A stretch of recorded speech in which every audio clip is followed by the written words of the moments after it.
Welcome back, everybody. My name is Dragagon, and this is Gregtech New Horizons. So, I'm standing in front of my alchemical furnace. I've got 3 Alembics that sit on top of it, and I'm looking at setting up my thaumcraft system with first just some essentia pulling. In the document that I linked in previous videos, they've got a thaumcraft guide to pipes and things, and so using that, I am going to be setting up a somewhat simple system that will break down essentia and send it through pipes to the various worded jars that I've got. The only problem is going to be setting it up in such a way that it fills only one jar of each type rather than filling multiple jars with the same type. I do have some spares in case I screw up or whatever, but at least getting this first part set up we can do. So I start with this guy, and on the first bottom one there, I slap down an essentia buffer, and then I have an arcane bellows that I can slap on top of that. From there I can grab a pair of just essentia tubes and get those guys connected up to that initial reservoir. Now, the reason I'm setting this all up beforehand is because you have to unhook a lot of pipes, or else you run into like circular things going on that in general just aren't all that great. There are 67 different essentia types if you count all the ones currently available between Gregtech and all the different thaumcraft add-ons that have been put in. Basically all I did was I came in here, I typed in essentia, and then I literally counted the number of files of different types that there are. So counting all of those, there's 67 total, and with the way I have stuff set up, one of these guys will power 4 different essentia. 4 different worded jars, essentially. So I can come in here and just slap down 16 of these guys. There's 1, 2, 3, 4, 5, 6, 7, 8, 9, 10, 11, 12, 13, 14, 15, and 16, 17. So there are all of my essentia buffers. These guys are nice because they can, as their name implies, buffer essentia.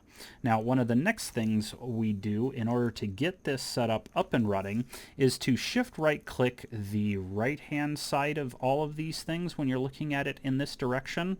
You shift right click it twice and it'll turn it red.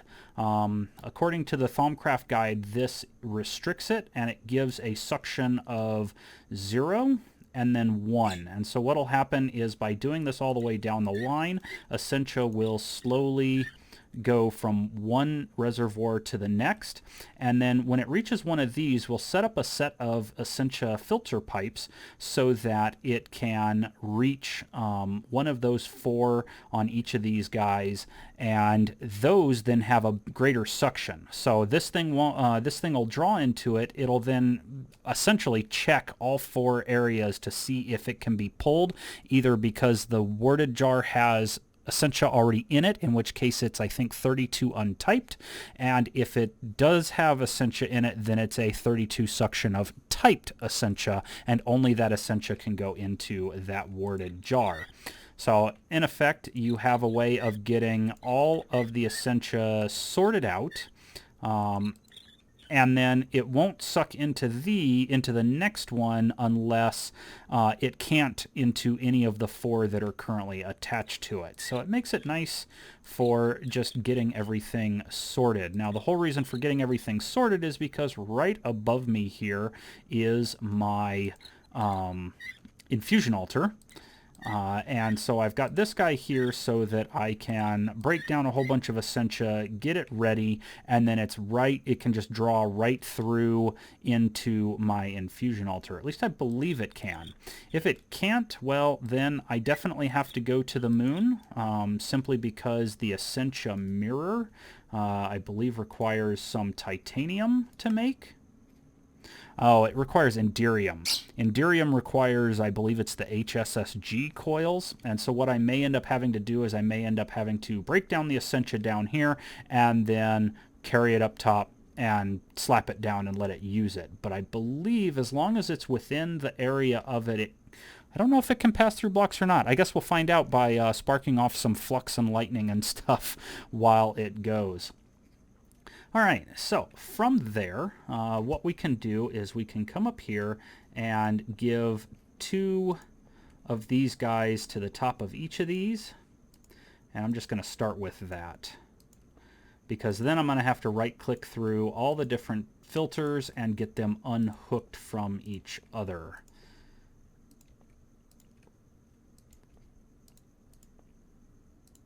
And the whole reason for that is simply because each of these will lead to another tube, and if there's already something pulling through, it can't continue to pull through. So almost there. 1, 2, 1, 1, and 1, and 1. So then we can just come in here and right-click each of these guys and get that obnoxious noise as we're trying to unhook all of these guys from each other. And it's easiest to do the inside ones first and then come back and do the rest of them, because otherwise your wand can't quite reach them, or you might have to be looking between spots trying to get to all of the different tubes. So there we go. There's that. Now we can go across here like this. And again, getting all of those unhooked from each other. There we go. Now we need another set that runs over here.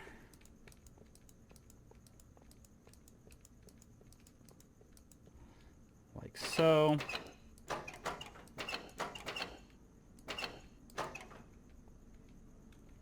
Make sure I didn't accidentally unhook the one behind it. There we go. And then we got to do the exact same thing over here on the other side.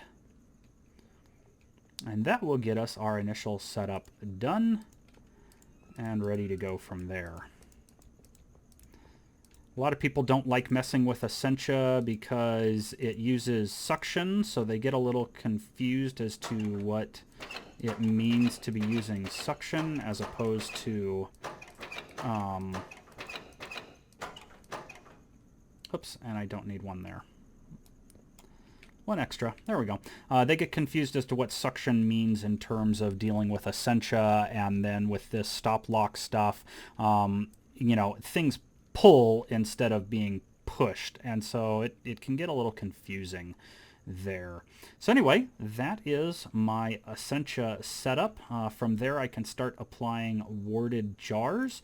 Now, one of the other things that I went ahead and did, simply because it's rather easy, is I also went and got a whole bunch of jar labels. And the jar labels will really help with getting these guys marked, so that once I have a jar of that stuff, I can slap it down, and as long as they are either marked or filled, I can run all along this thing and get it taken care of.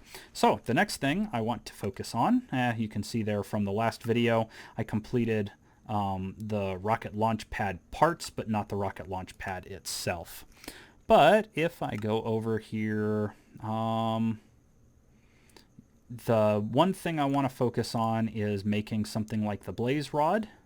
Pretty simple, or in order to make, to see if that will unlock further stuff over here. The alternative is also going with the advanced node stabilizer, so that I can bring over nodes and have them stabilized to the point where they can start to absorb other nodes. Like I was talking about the one time, I have this one here, which is really good for every Essentia except Perditio, and so then I can start trying to have it bully maybe this node here to get some Perditio in there. I can bully a couple of these other ones and then hopefully get it high enough that I can bully this one. I'm also going to run around and see if I can find anything else. This guy right here, the one that has literally nothing there, he's nothing more than an herba node, so kind of worthless in terms of setting this up. I could probably bring him over and have him bullied, and converted into, I think it's Terra and Air maybe, and maybe get some stuff that way. But essentially I'm going to be working back and forth with this iron-capped Greatwood Scepter, trying to bring over some nodes, making more node stabilizers, and getting this this whole thing set up and running in my new thaumcraft section of the base. Somebody asked me in Discord if when I was going to start actually building my base. I mean, yeah, it's kind of bland. All this cobble, really kind of lame. I do want to begin coloring floors and setting up nice designs and stuff like that. We'll see how I get to it. And when exactly that happens. This floor that I have laid out here, with the exception of the far part that runs across there, this is the same area that the infusion altar can reach, and it can reach all the way to the floor, which is why I went ahead and set the warded jars up around here. If nothing else, if that blocks it and it can't pass through the block, I can slap down an Essentia mirror, say here, and tie it to another one up there, and then have the Essentia pulled across that way. The next thing I'm also going to work on is getting all of these heads placed, starting right here. Oh, is it not going to let me? I'm going to have to build like a floor or something in order to get these guys to place, or is it just that head in particular? Oh, that's going to be fun. All right, so it looks like I'm going to be like knocking out a whole bunch of blocks, building a floor, and putting down all of these heads so that I can knock the flooring back out, put the flooring back, and have all my stabilizers here under my infusion altar. I prefer to have them under versus on top where they're visible and getting in the way of those pedestals, the infusion pedestals. So I am going to get some of these heads put up. I'm going to work on figuring out which of these few quests I want to begin with, and then start gathering up the parts for them so that we can try our first infusion. I'll be back after a bit.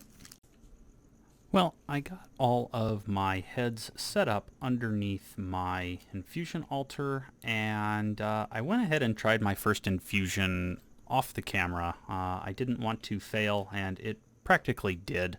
I had Vitreous, I had the Percancio, I had the Igneous, and then up here I had Bestia from using string. As well as some of the Panis that you see there. It was able to draw the, what do you want to call it, the Bestia from this pipe, or from the void jar that was there, and it didn't take anything from down here. I had to quickly break them and run up here and plop them down. Now, the recipe, let's see if I pop this open, you can see when I hit it with the arcane abacus, I've got a total stability booster of 11 from having an 11 by 11 block of skulls down there, and then the total instability of this infusion was a 2. Now if I pop open the Thaumanomicon and I go over to that area, this guy right here, instability's minor, so a minor instability is probably around a 2. So yeah, I now have this blazing rod. However, like you can see here, I'm gonna need titanium screws before I can get anything that has, well, in this case it looks like it's a 75 capacity. In the quest book itself, it did unlock this thing with the more durable screws, which do want the titanium screws. So as far as this part is concerned, I'm stuck until I get to the moon and get some ilmenite and bauxite and start getting some rutile and crafting titanium from that. I can do the advanced node stabilizer if I felt it necessary or wanted to right at the moment. It's going to take a few items. I need to set up some automation for a regular way of getting Elementum. Maybe also one to get Nitor. Both of these guys are pretty simple. This is right here. This is 2 coal and 4 torches. plus a piece of glowstone. The Alimentum is 3 pieces of coal, and then if you take coal dust and you break it into the 9 tiny dusts, 3 of those will get you just the 3 Perditio, and so you're able to really easily, with nothing more than coal dust, 3 coal dust plus 1/3 of a coal dust will get you, plus the 4th one for tossing it in, will get you the Alimentum. So those things will be nice to have. The next thing I could focus on, and probably should focus on, is actually getting the, what's that thing called? It's called the Alchemical construct. Start getting 2 of these guys crafted up. Not too expensive, other than the fact that I'm making more Essentia tubes, Essentia valves, and Essentia filters, and then a block of thaumium each.